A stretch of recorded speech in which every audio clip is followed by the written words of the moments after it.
Assalamualaikum warahmatullahi wabarakatuh. Selamat pagi, selamat siang, ataupun selamat sore. Kami dari kelompok FG3 akan menjelaskan tentang PKM kewirausahaan, yaitu dengan tema usaha tas belanja alternatif dalam pengurangan limbah kantong plastik. Selanjutnya bab 1 akan dijelaskan oleh teman saya. Saya akan memulai pembahasan bab 1 tentang pendahuluan. Latar belakang. Latar belakang kami membuat PKMK adalah kami ingin belajar membuat usaha kami sendiri dari nol demi membuka lapangan pekerjaan baru bagi orang sekitar. Kami akan menggarisbawahi permasalahan limbah plastik karena dengan adanya pandemi COVID-19, permasalahan limbah plastik pun ikut memanas. Pandemi COVID-19 juga membuat banyak orang kehilangan pekerjaannya, maka dengan kami membuat usaha baru, kami akan membangun lapangan pekerjaan baru. Rumusan masalah. Di tengah badai pandemi COVID-19 dan permasalahan limbah plastik yang menerjang hampir seluruh dunia, hal ini menyebabkan melemahnya kondisi alam dan juga kondisi ekonomi. Kami membuat inovasi usaha yang dapat menampung tenaga-tenaga kerja yang kehilangan pekerjaannya karena COVID-19 dan juga bersama dengan membantu mengurangi peningkatan limbah plastik di dunia.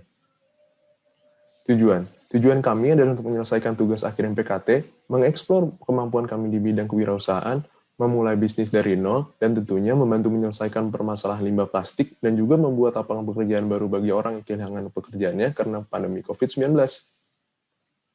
Luaran yang diharapkan adalah berupa tote bag dengan inovasi baru yang memiliki mutu baik dan sesuai permintaan pasar, dan juga dengan tujuan agar masyarakat sekitar tidak lagi menambahkan jumlah limbah plastik dunia. Tentunya kami berharap untuk usaha yang berkelanjutan. Kegunaan program. Bagi masyarakat, tentunya kami akan membangun lapangan pekerjaan baru dan juga mengurangi dampak negatif dari penggunaan kantong plastik. Bagi pemerintah, seperti yang kita ketahui, salah satu sumber pendapatan terbesar di Indonesia adalah dari sektor UMKM. Maka dengan kami membuat usaha, kami akan dapat membantu. Bagi pelaksana, tentunya kami akan meningkatkan skill kewirausahaan kami dan juga meningkatkan skill inovasi kami untuk terus berkembang. Saya, Adi Jamaluddin, akan melanjutkan pemaparan mengenai bab 2, yaitu gambaran umum rencana usaha. Bentuk kepemilikan dari usaha yang kami rancang yaitu firma.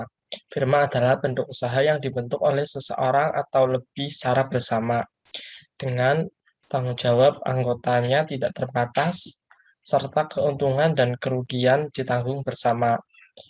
Lalu untuk peluang usaha dari tote bag yaitu kesadaran masyarakat yang meningkat akan isu sampah plastik yang sedang hangat dibicarakan. Yang kedua yaitu tren fashion yang sekarang sedang membooming menggunakan tote bag dengan motif yang unik dan bervariasi. Nah, yang ketiga yaitu tote bag digunakan sebagai media dalam mengekspresikan diri. Pemasaran, kami menargetkan tas ini untuk semua kalangan dan umur karena tas belanja cocok digunakan dan dibutuhkan oleh siapapun. Akan tetapi wanita dengan rentang usia sekitar 25-50 tahun menjadi target utama kami karena wanita dari kalangan usia tersebut, terutama ibu rumah tangga, pada umumnya sangat sering berbelanja untuk kebutuhan sehari-hari dan juga cukup aktif menggunakan internet atau sosial media sehingga cenderung konsumtif dalam berbelanja secara online. Kemudian untuk kompetitornya, karena kami memasarkan produk secara online, maka yang menjadi kompetitor kami adalah toko-toko online lain yang juga menjual tas belanja. Kami sudah melakukan survei terhadap beberapa toko online, dan beberapa toko tersebut memiliki kelebihan seperti memiliki model dan motif tas yang beragam, serta memiliki desain yang menarik. Akan tetapi memiliki kelemahan juga seperti harga jual yang tinggi dan proses pembuatan yang lama atau harus pre-order terlebih dahulu. Saya, Cordaviani, akan melanjutkan bab ketiga yaitu metode pelaksanaan. Hal pertama yang dilakukan yaitu persiapan dan perencanaan, yaitu observasi lapangan dan survei masyarakat yang dilakukan untuk dapat mengetahui bagaimana kondisi lapangan dan ketertarikan yang dimiliki masyarakat terhadap produk dan peluang produk untuk dibeli dan digunakan dalam masyarakat. Kemudian survei tempat yang menyediakan bahan baku kain bekas, yaitu di beberapa toko kain di pasar, dan menyiapkan alat-alat yang diperlukan dalam pembuatan tote bag. Kemudian merancang konsep dari desain tote bag tersebut agar berbeda dengan tote bag yang biasa dijual di pasaran, dan menentukan dan menyediakan tempat untuk produksi tote bag. Perancang pengemasan produk tote bag dibuat semenarik mungkin untuk meningkatkan daya tarik dari produk ini. Menguji kelayakan produk untuk dapat beredar di masyarakat, dan merencanakan pemasaran produk yang dibuat atau promosi. Terakhir, dilakukan persiapan dan perencanaan biaya yang diperlukan dalam membiayai produksi produk dan pemasarannya. Kemudian, terdapat proses produksi. Ini ada 6 tahap, yaitu pertama, membuat desain tote bag yang menarik, kemudian mengukur tote bag pada bahan kain, kemudian memotong bahan kain sesuai dengan ukuran tote bag, kemudian menjahit bahan kain tersebut, diawali dengan membuat badan utama terlebih dahulu, dan dilanjutkan sisa yang lainnya. Kemudian memasakkan di tote bag dan resleting. Yang terakhir, quality control, yaitu pengecekan. Yang dimaksud quality control adalah setelah tote bag selesai diproduksi, dilakukan pengecekan kembali produk tote bag yang sudah siap dipasarkan. Pengecekan ini dilakukan untuk memastikan bahwa produk yang telah diproduksi sesuai dengan standar kualitas untuk dapat disebarluaskan di pasaran. Mengecek apakah ada kesalahan dalam proses penjahitan, ada jahitan yang tidak rapi, terdapat noda, dan lain-lain. Jika produk lolos dalam quality control, selanjutnya produk akan dimasukkan ke dalam tahap pengemasan. Selanjutnya ada pemasaran. Di sini ada rencana pemasaran, yaitu 1. Memberikan informasi melalui media sosial kami mengenai keadaan bumi yang semakin tercemar oleh sampah plastik yang menumpuk. 2. Memberikan edukasi melalui media sosial kami mengenai langkah-langkah yang tepat untuk mengurangi pemakaian sampah plastik. Yang ketiga, pengenalan produk yang kami buat serta menjelaskan maksud, tujuan, dan benefit jika menggunakan produk kami.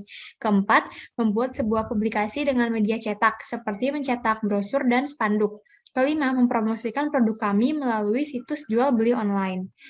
Lalu ada strategi pemasaran. Pertama, mengusungkan tema dan motif yang unik dan anti-mainstream. Kedua, membuat pengemasan yang menarik. Ketiga, membuat paketan dalam pemasaran produk tote bag kami, yaitu pertama, paket 1 berisi 2 tote bag dengan harga spesial. Paket 2 berisi 3 tote bag dengan harga spesial plus bonus pouch. Paket 3, pembelian 5 tote bag, gratis 1 tote bag. Selanjutnya saya akan jelaskan bab 4, yaitu biaya dan jadwal kegiatan, yaitu dengan saya sendiri, Muhammad Tirdan.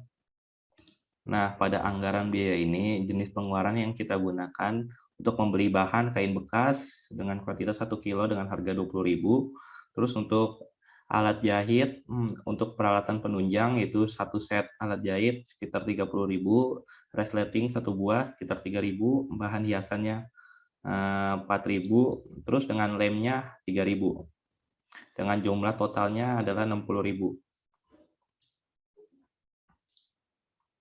Nah, untuk jadwal kegiatan PKM-nya sendiri, pertama pada September 2021 kita akan melakukan persiapan proposal usahanya, juga dengan survei lokasi usaha dan bahan-bahannya. Terus untuk Oktober 2021 kita akan melakukan pengadaan peralatan dan juga pengadaan media promosi. Terus juga di akhir di November 2021 kita akan menjalankan usaha dan pemasaran produk.